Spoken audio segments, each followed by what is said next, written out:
Hola, ¿cómo están? Estamos en Confuturo, un espacio de diálogo abierto, de debate, de intercambio de ideas, de lo que nos apasiona, que es el amor por Querétaro, de nuestra hermosísima ciudad. Y el día de hoy es un honor enorme para mí estar con mi amigo Lauro Jiménez, uno de nuestros cronistas municipales, de los más importantes. Y hoy, en una fecha, en un día muy especial, en estos días estamos conmemorando temas muy importantes para nuestra ciudad, pero justamente este video, este programa, este podcast es grabado en una fecha muy importante. Hoy es 15 de enero de 2026 y el día de hoy se cumplen 300 años del inicio de la construcción de nuestro monumento más importante en la ciudad de Querétaro, un símbolo que nos llena de orgullo, que nos maravilla cada vez que pasamos por ahí y que son nuestros arcos reconocidos mundialmente. Y qué mejor oportunidad de platicar de este símbolo de nuestra ciudad, pero no nada más de los arcos en sí, sino de esa riqueza cultural histórica que tenemos en Querétaro, Lauro. Somos muy privilegiados por vivir en una ciudad de Querétaro porque tenemos un legado histórico cultural de siglos que conformamos una herencia prehispánica, colonial, independentista de la época moderna que muy pocos lugares pueden presumir. Querétaro y nuestros arcos que hoy conmemoramos son un símbolo y vamos a estar hablando de varias de estas fechas, de estos acontecimientos que estaremos conmemorando en nuestra ciudad a lo largo de este segmento, pero hoy evidentemente vamos a arrancar con los 300 años de inicio de la construcción de nuestros arcos, Lauro. ¿Cómo inició el proyecto? ¿Quién lo construyó? ¿Qué significó en su momento, estimado Lauro? Sí, cómo no, muchísimas gracias por esta enorme oportunidad de transmitir algunos de los datos más relevantes relacionados con la historia del antiguo pueblo de indios, después ciudad de Santiago de Querétaro.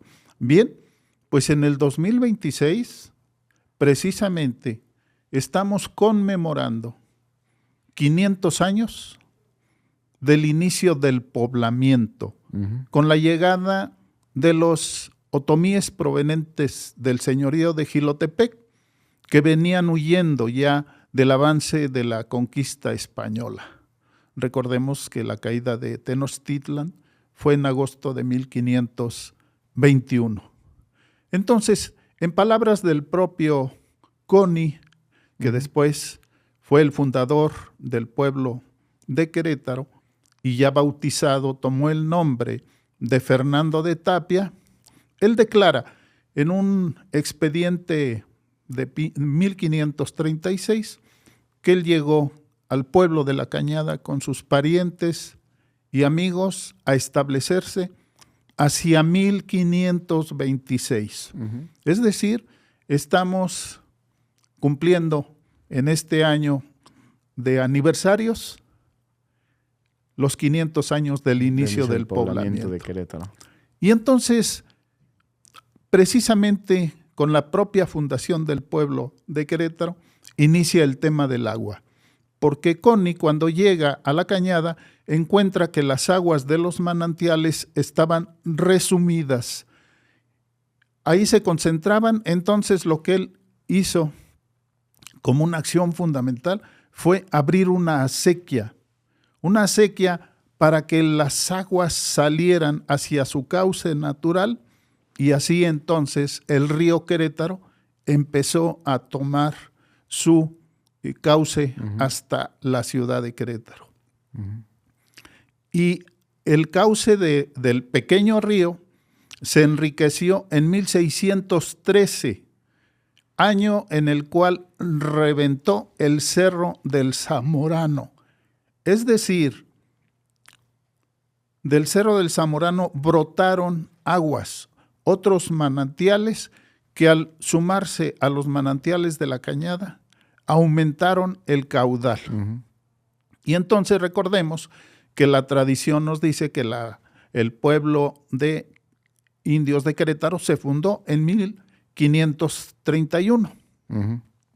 Y aquí, ya establecido el pueblo en su nuevo asentamiento en las faldas del Cerro del Sangremal, viene uno de los primeros acontecimientos que marcaron el futuro del pueblo de Querétaro.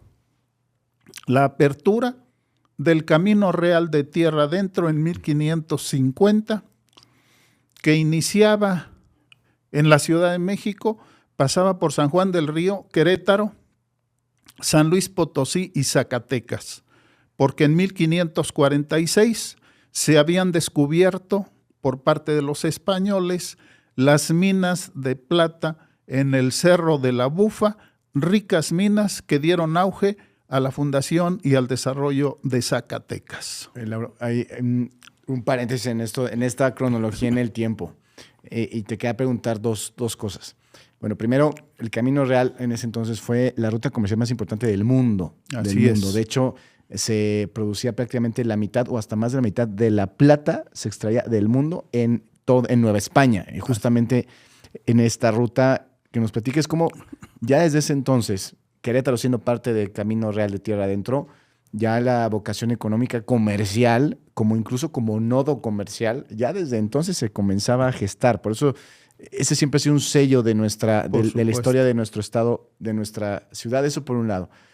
Pero yéndonos un poquito más atrás, precisamente en la fundación en el poblamiento de Querétaro mismo, se dice mucho que realmente Querétaro, al estar en la frontera del Imperio Azteca con las culturas chichimecas, realmente nunca el Imperio Azteca mexica pudo hacer una conquista militar bélica sobre el centro norte del país, justo en el límite donde está nuestro estado, sino que fueron siempre alianzas indirectas comerciales y económicas, que esto siempre, otra vez a dónde lo llevamos, a que Querétaro siempre ha sido punto de encuentro, punto de cruce de caminos, donde ha sido más el intercambio comercial, económico y del acuerdo y el consenso que ha construido civilizaciones. Y si lo llevamos también eventualmente a la conquista en el Cerro de Sangremal, en el mito fundacional, nunca fue una conquista bélica, siempre ha sido más pacífica. Así es, ¿no? En efecto, sí hay pues toda esta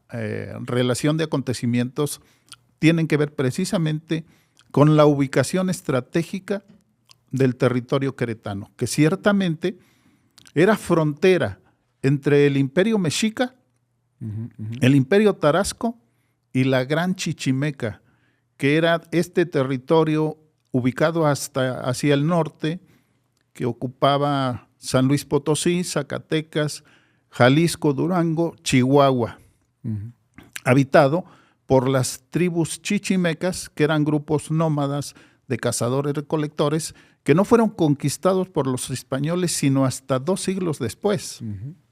Entonces, precisamente ya cuando se abre el Camino Real de Tierra Adentro, Querétaro ciertamente se convierte en ese punto nodal para el desarrollo del norte de Nueva España y el occidente, porque aquí fue y sigue siendo el cruce de caminos que venían de la Ciudad de México al occidente, al Bajío y al norte. Entonces, todo esto propició ciertamente el intenso comercio que, aunado a la producción agrícola y ganadera de medio centenar de haciendas que se localizaban en los alrededores del pueblo de Querétaro, fue posible y es posible entender cómo creció y se desarrolló el pueblo hasta 1655, en que el gobierno virreinal la nomina como ciudad muy noble y leal ciudad de Santiago de Querétaro, y así queda atrás la historia del pueblo de indios, y ya como ciudad mestiza con una población multiétnica se convierte a partir de la segunda mitad del siglo XVII en la tercera ciudad del virreinato. Ese nombramiento, justamente, digamos, ¿cómo se da este reconocimiento? ¿En función de qué se necesitaba? ¿Cómo fue ese nombramiento? Como tal, no hubo una expedición de un documento oficial. Simplemente fue un reconocimiento que el propio gobierno virreinal le dio a la ciudad de Querétaro. Solamente estaban por encima de Querétaro, obviamente, la capital del virreinato, la Ciudad de México, y en segundo lugar la ciudad de Puebla de Los Ángeles y en tercer lugar, la ciudad de Querétaro. Y ciertamente la ciudad de Querétaro llegó a ser una de las principales ciudades, no solamente de Nueva España, sino de Latinoamérica, y competían por toda esta riqueza natural y material con algunas ciudades, incluso de Europa y de los Estados Unidos. Y ahora ya entrando al siglo XVIII, que es justamente ya el periodo donde arrancará la construcción de nuestro acueducto, nuestro hermosísimo acueducto. Platícanos, Lauro, de cómo llega Juan Antonio de Urrutia y Arana, el marqués de la Villa del Villar del Águila, nacido en Álava, España. Esta historia de los marqueses queretanos, cómo Juan Antonio de Urrutia y Arana fue un personaje del cual la historia de Querétaro no se podría entender, y el proceso que llevó a la propia construcción de los arcos, nuestro símbolo, Lauro.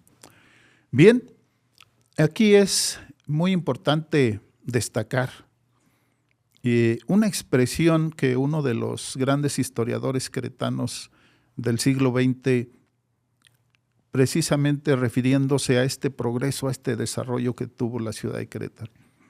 Y él decía que el siglo XVIII fue el siglo de oro queretano, porque además de este desarrollo material, en lo espiritual, el pueblo y posterior ciudad de Querétaro tuvo establecimiento aquí de prácticamente todas las órdenes religiosas que había en Nueva España, provenientes de la madre patria.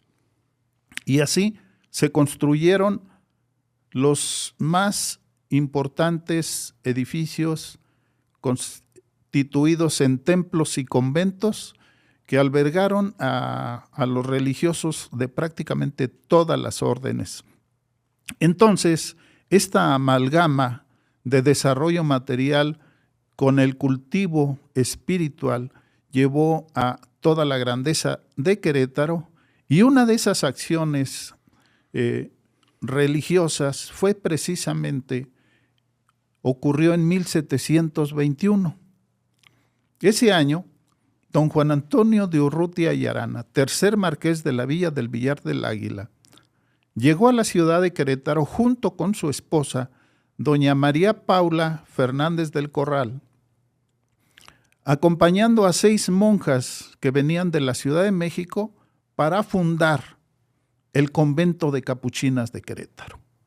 Entre esas 6 monjas venían 2 sobrinas de doña Paula, la marquesa.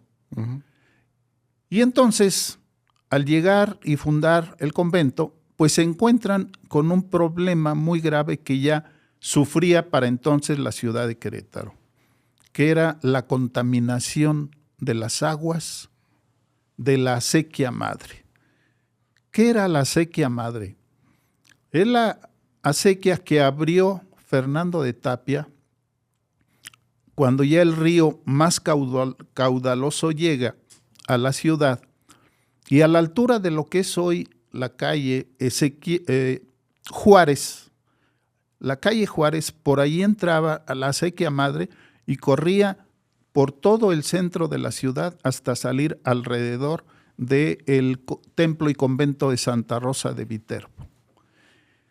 Pero para entonces, este crecimiento y progreso de la ciudad de Querétaro había también permitido el desarrollo de la industria textil, es decir, el establecimiento de obrajes, trapiches, tenerías que elaboraban la lana que se mandaba precisamente hacia el norte, a los pueblos del norte de Nueva España, para la elaboración de ropa. Entonces, ahí también Querétaro tuvo un gran desarrollo en la industria textil, pero los obrajes y trapiches empleaban para sus procesos tintes y alcaparrosa, que se iban a la acequia madre.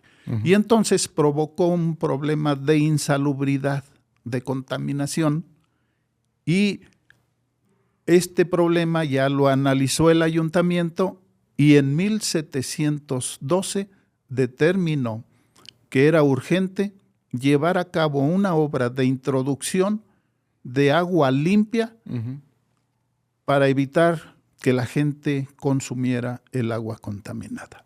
Así es. Sí surge. Como surge entonces el proyecto para la construcción de ese sistema de infraestructura hidráulica que años después se encargó, por órdenes del gobierno virreinal, a un personaje que ya estaba aquí en Querétaro, que fue don Juan Antonio de Urrutia y Arana.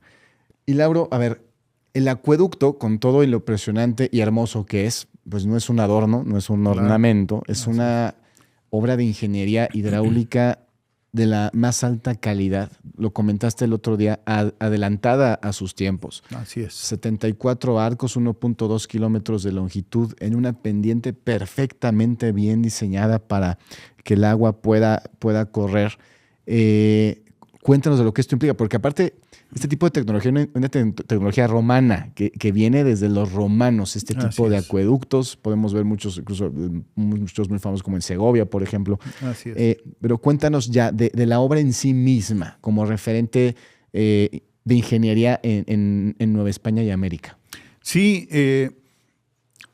leyendo a los autores originarios que dejaron constancia de esta magnífica obra, en primer lugar el padre Navarrete, el jesuita Francisco Antonio Navarrete, que fue quien escribió la obra editorial un año después de que concluye la obra, el sistema, en 1739. Él hace precisamente una narración barroca, porque recordemos que ya para entonces en Querétaro, siglo XVII, siglo XVIII, estaba en auge el estilo barroco en la construcción, tanto de las obras civiles como de las obras religiosas. En lo religioso, pues están los magníficos ejemplos de Santa Rosa de Viterbo y Santa Clara, y en lo civil, la Casa de la Marquesa, la Casa de los Perros y la Casa de Cala. Entonces, por eso el siglo XVIII, repetimos, fue el siglo de oro queretano, por toda esta magnificencia, por todo este adelanto material. Y ahí queda entonces enmarcado en este siglo la realización de esta obra de los arcos, que implicó la participación, el trabajo de cientos y miles de trabajadores. Ciertamente, el promotor, constructor y quien financió 2/3 partes de la obra fue don Juan Antonio de Urrutia y Arana. Pero ¿quiénes construyeron la obra? Porque esto es algo que resulta fundamental, porque en la memoria colectiva y en los registros y en los libros quedan los grandes personajes que las promovieron. Los arcos, la obra hidráulica fue construida por los indios de la Cañada. Esos personajes, esos hombres y mujeres que quedan en el anonimato, pero hubo muchas vidas perdidas en la construcción del acueducto. Porque se hicieron para la elevación de los arcos, en primer lugar, la cimentación que se hizo fue enorme, y después para soportar los arcos, las maderas que se trajeron del bosque del cimatario, porque el cimatario era un bosque, pero para poder hacer todas las estructuras de madera, para que pudieran los trabajadores ir labrando los arcos, pues costó vidas.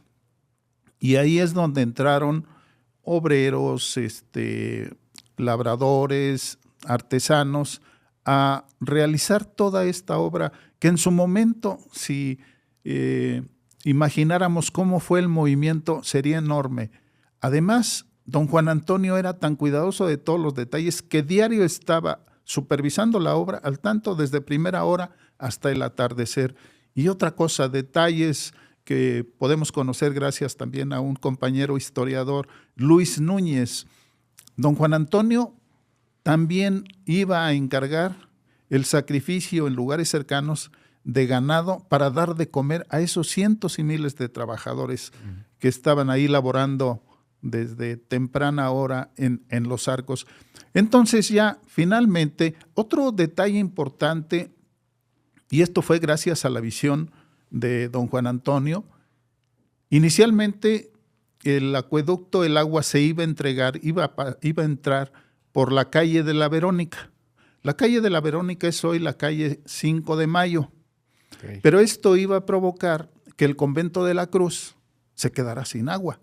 Entonces hubo un benefactor que quedó en el anonimato, pidió que no se diera su nombre, y él aportó 10,000 pesos de su peculio para que el agua llegara al convento de la Cruz. Y entonces así se movió. Vaya. Se movió la ubicación, el término de los arcos, de la arquería, y entonces es como finalmente llega el agua al convento de la Santa Cruz de los Milagros y concretamente a la caja de agua que se nombró como de Nuestra Señora del Pilar. De ahí sale el agua a 10 pilas públicas. Las más importantes y las principales fueron la pila pública, la número 1 en la Plaza Mayor, frente a las Casas Reales, hoy Palacio de Gobierno, la segunda pila pública en la Plazuela de San Francisco, y la tercera en Santa Clara. Y entonces así es como se empezaron a distribuir otras pilas en las calles principales y en los barrios, y para que toda la población pudiera recibir el agua limpia procedente de los manantiales de la Cañada. Oye, Lauro, y de tal magnitud y eficiencia es el acueducto, iniciada su construcción en 1726, que todavía hasta 1940, 1950, todavía corría el agua por el acueducto, ¿no? Así es. En efecto, todavía a mediados del siglo XX llegaba agua de la Cañada a la ciudad de Querétaro, porque esto es previo al agotamiento de los manantiales de la Cañada, pero también al crecimiento de la ciudad, y es cuando las autoridades municipales y estatales deciden en la década de 1960 a empezar a perforar los pozos para abastecer de agua a la ciudad. Claro. Y que siempre ha sido un reto enorme a lo largo de nuestra historia. Después vino el Acueducto 2, apenas hace 20 años de su construcción, y precisamente ese es su nombre. Así es. Acueducto 2, que hoy abastece prácticamente a la zona metropolitana, toda la zona metropolitana de nuestro estado. Pero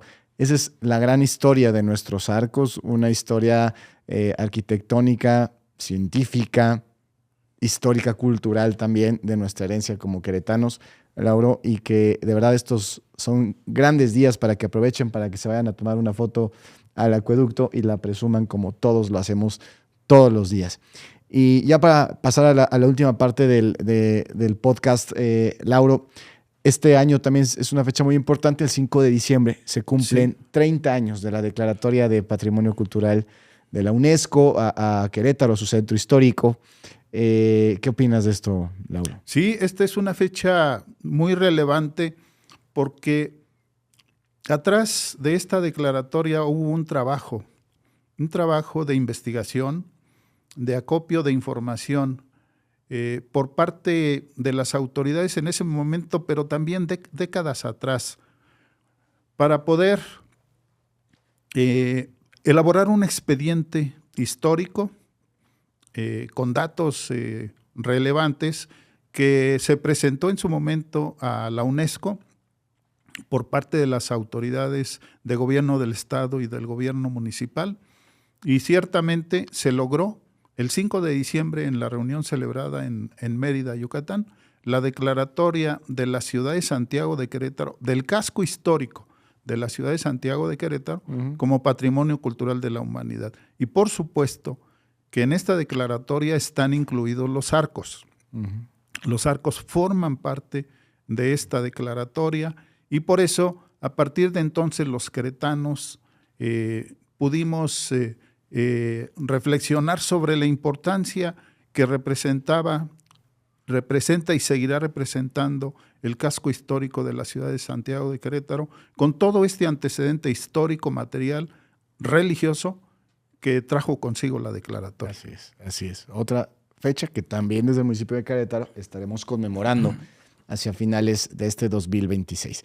Y, Lauro, imposible tenerte aquí y no platicar de un tema que te apasiona y que también eres experto, que es la historia de Santa Rosa Jáuregui. Cuéntanos sobre la historia, sobre su fundación, la herencia también histórica y cultural de Santa Rosa, que hoy también nos llena de orgullo. También temas sociales que se han debatido y platicado por muchos años sobre la municipalización de la propia Santa Rosa Jáuregui. Hoy, en lo personal, yo le quiero decir a todos, yo como presidente municipal de Querétaro, que fui electo en su composición, como hoy comprende a Santa Rosa, yo fui electo por las personas, la gente buena, la gente trabajadora de Santa Rosa Jáuregui, que además tenemos ahí talento de todo tipo, hemos tenido artistas, hemos tenido deportistas, empresarios destacados a nivel mundial. Y que yo, desde mi tarea que hoy me toca tener como presidente municipal de Querétaro y de Santa Rosa Jáuregui, estamos trabajando muy fuerte. Trato de estar muchísimo tiempo en Santa Rosa, estar en la calle, llevar obra, llevar acciones. Metimos el transporte comunitario gratuito para las comunidades. Hoy viene una obra muy importante que estoy convencido que va a detonar como nuevo polo de entretenimiento y desarrollo, el nuevo Foro Querétaro en Santa Rosa Jáuregui. Tenemos muchos proyectos para Santa Rosa, pero cuéntanos de esta herencia histórica y cultural de Santa Rosa. ¿Cuándo se fundó? ¿Quién lo hizo? A lo largo y su historia a lo largo de los años, Laura. Sí, cómo no. Bien, bueno, también es conveniente aprovechar esta oportunidad para mencionar que en Santa Rosa también tenemos un antecedente prehispánico. En el Cerro de Pie de Gallo existe un sitio arqueológico donde se desarrolló una ciudad que tuvo vínculos con la cultura teotihuacana. Okay. Y además, en el campo de golf de provincia Juriquilla existe un juego de pelota. Y hay más vestigios en los alrededores de las áreas naturales protegidas que hoy tiene el municipio de Querétaro en la zona de Santa Rosa Jáuregui. Bien, entonces la historia de Santa Rosa tiene que ver directamente con la historia de la hacienda de Juriquilla. Precisamente en este año estamos conmemorando 475 años del inicio de la formación de la hacienda de Juriquilla. Nació el 21 de junio de 1551, cuando el gobierno virreinal otorga la merced real a Juan Sánchez de Alanís, el que precisamente hizo el trazo de la ciudad de Querétaro. Okay. Juan Sánchez de Alanís recibe la merced real para establecer una estancia ganadera en un sitio llamado Jurica y La Solana. Después, años después, el virrey otorga otras 2 mercedes reales nombradas El Peñol y la Ciénega de los Mulatos. La Ciénega de los Mulatos es donde hoy está establecido el Parque Bicentenario. Okay. Con estas 3 mercedes se forma la hacienda de Juriquilla y a partir de la segunda mitad del siglo XVII se hace la separación entre Jurica el Grande y Juriquilla. Nos han preguntado en algunas presentaciones, conferencias que hemos ido a escuelas, a comunidades, ¿qué significa Juriquilla? No tenemos, no existe por parte de los especialistas el conocimiento del significado de Juriquilla, y entonces nosotros planteamos, a reserva de que en algún documento algún día nos aparezca, es simplemente el diminutivo de Jurica. El diminutivo de Jurica. Bien, entonces Juriquilla, la historia reciente es a partir de 1707, que la compra un minero que venía de Zacatecas, don Santiago de Villanueva y Oribay. Él compra en 1707 la hacienda de Juriquilla. Don Santiago de Villanueva, él formó parte de la comisión del ayuntamiento que elaboró en 1712 las ordenanzas de la ciudad de Querétaro. O sea, aquí vemos cómo todos los personajes y toda la vida de la ciudad y de las haciendas y de los alrededores tienen una vinculación directa.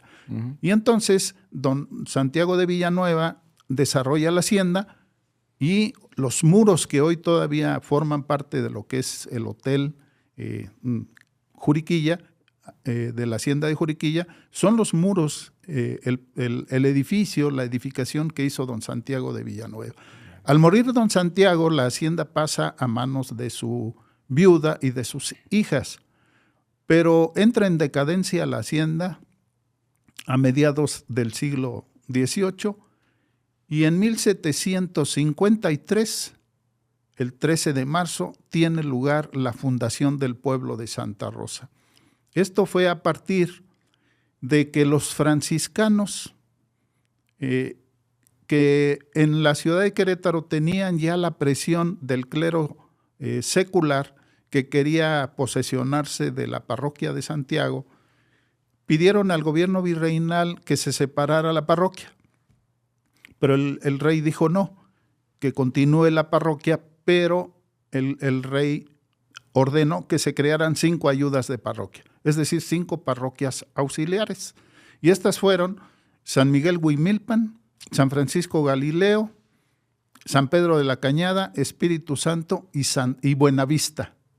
La 5ª ayuda de parroquia debió establecerse en tierras de la hacienda de Buenavista, pero no se hizo, porque el dueño de la hacienda de Buenavista, don Miguel Pérez de Andaboya y Santa Cruz, marqués de Buenavista, no quiso que ahí se estableciera esta 5ª ayuda de parroquia.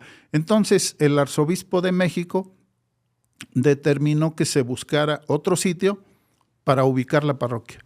Y así se encontró un punto concéntrico de las haciendas que en ese tiempo florecían al norte del pueblo de Querétaro, de la ciudad de Querétaro: Juriquilla, La Solana, Santa Catarina, Montenegro, Buenavista y Jofre. Se determinó que se ubicara en el sitio de Santa Rosa, ubicado a un costado del Camino Real de tierra adentro. Y así es como el 13 de marzo los franciscanos tomaron posesión del terreno para la construcción de la parroquia auxiliar a un costado del Camino Real. Se funda el pueblo con el nombre de Santa Rosa de Lima.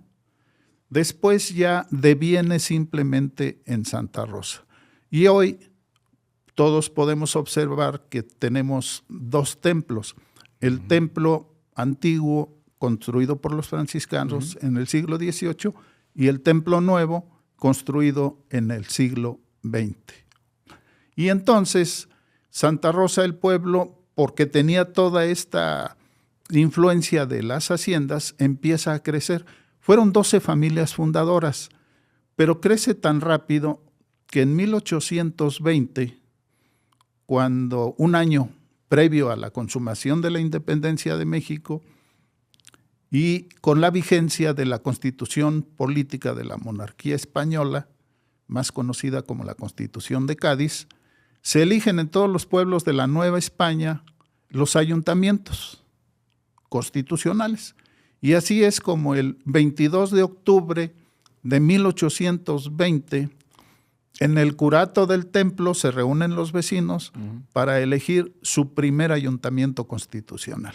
Y así Santa Rosa, junto con San Francisco Galileo, Tequisquiapan, San Miguel Huimilpan, San Pedro de la Cañada y todos los demás pueblos, ya se habían conformado como municipios. Se conforman como municipios.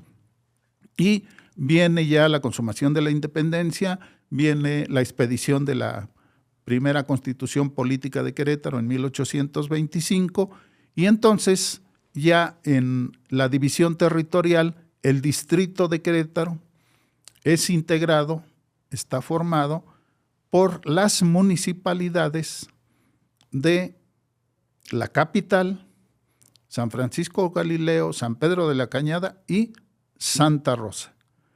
Y así Santa Rosa prevalece como municipalidad el resto del siglo XIX hasta 1916, en que desaparecen las municipalidades porque el presidente Venustiano Carranza expidió en 1915 la ley del municipio libre. Y aquí en el estado, el entonces gobernador Federico Montes promueve la reforma a la Constitución para que se establezca también en Querétaro, en el estado de Querétaro, el municipio libre. Es decir, desaparecen las municipalidades, pierden esa categoría y nace el municipio libre. Y todas las antiguas municipalidades recuperan inmediatamente su categoría de municipio, excepto Santa Rosa. ¿Por qué? Porque no hay documento que nos lo muestre fehacientemente, pero al parecer ya en 1632, cuando asume la gubernatura Saturnino Osornio, por una cuestión meramente personal o por influencia de alguna otra alguien de sus asistentes, decidió quitarle el título a Santa Rosa de municipalidad. Y entonces, así Santa Rosa creció, se desarrolló, igual que el resto de las municipalidades, pero ya a partir de 1918, 16-18, ya se convirtió en delegación del municipio de Querétaro. Prácticamente fueron 100 años como municipalidad. Prácticamente 100 Santa años, Rosa, así es. Hasta 1916. Hasta posterior a la firma de la Constitución. Así es. Esto está muy interesante porque también hay que platicarlo y hay que dialogarlo esto, y esto da para muchos temas de mesas de análisis, pero justamente pues de ahí viene esto que ha sido siempre una discusión, análisis permanente sobre la municipalización de Santa Rosa, donde, insisto, ahí hay un legado histórico, cultural, del cual estamos todos muy orgullosos. Y como siempre también, Lauro, siempre en la historia está metida la política y siempre hay que entender siempre el contexto general de cada época para entender las decisiones que se toman y sobre todo lo que hoy heredamos, ya incluso en el ámbito político también. Pero lo que sí te puedo comentar, Lauro, que al menos desde mi trinchera y comentarles a todos, hay un profundo amor y cariño por Santa Rosa, y desde mi gobierno estamos trabajando muy fuerte para estar a la altura de la herencia y el legado de Santa Rosa Jáuregui. Pues, mi estimado Lauro, ha sido un placer escucharte, de verdad un deleite escucharte. Gracias. Vamos, de verdad, sigan a Lauro. De hecho, Lauro, por favor, coméntales de los libros que estarás presentando, también dónde pueden adquirir tus libros que tienes. Y los próximos que estarás presentando. Estaremos haciendo una presentación con Lauro en próximas semanas de su nuevo libro, precisamente respecto a la historia de los arcos y la hacienda de carretas. Pero platícanos de los libros que estás presentando y dónde pueden adquirirlos, Lauro. Bien, pues gracias por esta oportunidad. Hace 29 años yo inicié, cuando dejo de ser delegado municipal de Santa Rosa Jáuregui, no teníamos ningún libro escrito sobre historia de Santa Rosa. Es así que cuando yo termino mi gestión, decido iniciar la investigación sobre los antecedentes históricos de Santa Rosa. Hoy hemos escrito 7 libros sobre historia de Santa Rosa y 16 libros más sobre historia de Querétaro, porque nos llamó tanto la atención, nos apasiona hoy la historia de Querétaro, que decidimos abrir el panorama y dedicarnos también, sin descuidar a Santa Rosa, la historia de Querétaro. Y por eso hoy podemos, pues ya con la autorización del presidente municipal de Querétaro, anunciar la próxima presentación del libro relacionado precisamente con la historia del acueducto de la ciudad de Querétaro, un libro donde precisamente recuperamos todo este proceso histórico desde el nacimiento del pueblo en la Cañada y cómo se abre la Acequia Madre hasta la construcción del acueducto. Y otro libro que también tenemos terminado y que esperemos que se asocie a esta publicación, señor presidente, es este libro que nos llevó varios años de investigación sobre los marqueses de la villa del Villar del Águila. Fueron 8 marqueses los que se establecieron, los que desarrollaron su actividad aquí en la ciudad de Querétaro. Pero obviamente, por lo que ya comentamos, el marqués que más quedó en la memoria y es el benefactor del pueblo de Santa Rosa es don Juan Antonio de Urrutia y Arana. Y tenemos otros libros que esperemos en el transcurso de estos próximos años de su administración podamos ir dando a conocer a los queretanos. Así va a ser. Quien tenga el interés de adquirir uno de estos libros, también nosotros nos ponemos al orden para vincularlos con Lauro, y también que nos esté escuchando de las escuelas, de las universidades, que quieran invitarlo a dar una plática. También estamos a sus órdenes. Disponible don Lauro Jiménez, que ha sido un honor tenerte aquí, Lauro. Gracias. Pues muchas gracias por acompañarnos en una edición de Querétaro con Futuro. Estamos listos para la siguiente edición. Saludos a todos.